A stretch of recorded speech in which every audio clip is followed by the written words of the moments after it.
Okay, we're going to run on take two. Take one, I was taking off my stickers here at the kitchen countertop, making noise with the dishes behind the cardboard. But so I got to ask you, 865, but it's a 372. Question for you folks about Jacques in South Africa. So the last video was 7 minutes. I'm not going to put you through 7 minutes of torture. He got a 660 and he got a 381 from me. And then that was in Minnesota. And I think it was roughly $900 for the two saws without bars and chains. Roughly. I can't remember. Did I send him bars and chains? I don't know. But he carried those saws with him to South Africa. And then his oiler for his 660 didn't work. Now, he did not get the saw from the factory that I'm building saws from now. He got the saw from another factory that builds a pretty good saw, but evidently the rubber for the oiler wasn't working just beautifully perfect. And he says, my oiler is not working beautifully perfect. And I said, we need it to work beautifully perfect. Look at that Heilig in there. Oh my God, it's a Heilig in this Hanakawa 372. Heiligs work just fine, in my opinion. You know, we'll run it. Now, they may not work great on the big bore, but they may. We're gonna figure it all out between now and then. We'll know where we are when we get there. So Jacques carries his 660 out there to South Africa and his 381. And he says, my 660 is not oiling, and I think it's legit the rubber. I think they had a defect on their rubber being too narrow on the pathway for the oil. And then he says, you know, I can't get my oil pump out because my clutch is froze on the crank, and I can't get it off. So he says, I think they put some freaking Super Duty Loctite on here, and I can't get it. I'm like, are you using Impact? And he sent me videos, and I think he was using Impact and everything. So I'm contacting the factory, and they're like, oh, he shouldn't be having that hard of a problem. Just tell him using Impact. I'm like, he's using an Impact. Here's a video. He's using an Impact. Well, he says he burned up his 381, or his 381 cylinder bit the dust. And I've only had one guy ruin a 381, or one 381 that got ruined. And that was because a guy got one in the morning at 6 a.m. and started hammering it, cut five oak trees by noon, did not sharpen the chain, was burning 50-to-1 canned fuel mix when I told him 32-to-1. I told him to break it in. And he says, Steve, my saw won't start now. Well, you got to sharpen the chain. You can't cut five oak trees and cut them all up into pieces without sharpening your chain real well.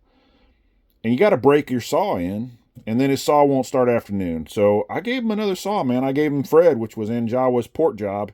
But Njawa said, you know, it's a port job, but it ain't perfect, but, you know, this and that and the other. And it's the only saw I had that I knew was running because we already broke it in. So I'm like, damn it, have Fred. So nobody gets jacked by me selling them clown saws from China because I don't believe in somebody getting jacked. It's not going to be on my conscience to rip somebody off and be dishonest. But Jacques decides to carry his saws all the way to South Africa. So he's over in South Africa and he's like, what can we do? I said, well, I mean, I can send some more parts to Minnesota. Nope. I'll send some saws to Minnesota. Nope. You got to send him to South Africa for me to be happy. Now, he was pretty cool with me.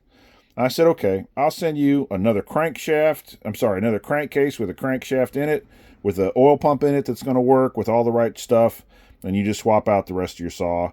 And I'll send you another 381 cylinder and piston and rings and stuff. And I said, but you really need to pay for it to be shipped air cargo. He's like, I'm like, okay, well, I'll pay for it to be shipped by the ocean freight, but I can't guarantee it's going to get there, and I really can't guarantee sending it a second time, and I just can't really guarantee it. I'd rather send it to Minnesota or something, you know. But he's like, no, you got to send it to South Africa for me to be happy. Kind of wasn't that bad to deal with. So then 2 months go by. Factory tells me they shipped it. I'm trying to cut you off some time on this. Factory says they shipped it. Jacques says, can I get a tracking number? I says, yeah, let me get a tracking number. Factory tells me it got rejected. Either they didn't ship it and they lied about it, or it got rejected. They said it's too small for ocean freight. A crankcase and the cylinder is too small for ocean freight. So I says, Jacques, I mean, you can pay for air cargo. I mean, you know, it's going to be a couple $100. He's like, nope. I'm like, man, I can't really send you all this stuff for free and send you. And he's like, well, you can't go on your channel talking about dishonest people if you're not going to make this right. I'm like, I sold you the saws to Minnesota. I didn't sell you the saws to South Africa. Now, legit, I think the 660 is a problem that was a manufacturer defect, and they won't help me, so I'm on a limb for that.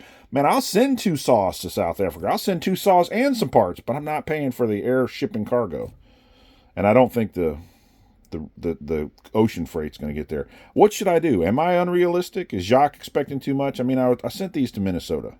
I said I'll give you 2 saws in Minnesota. He's not in Minnesota anymore. Am I screwed up? Am I fucked up? I mean, I can't keep losing money. I had a guy the other day. I don't like my saw leaks oil. I filled it up all the way to the brim and leave it sit in my pickup truck for 20 minutes, and it's been a year, and I made you give me a discount because I promised I'd come back for 2 or 3 or 4 more, and I gave him another saw because, you know, I mean, he's local to me, and, you know, it's all about keeping people happy, trying to make everybody happy. How do I make Jacques happy without losing even more money than I've lost on this Chinese deal? I mean, tell me how I can do it, or am I wrong? Like, subscribe, share, thumbs up, take care. Let me get this damn thing off the kitchen counter. Let me know.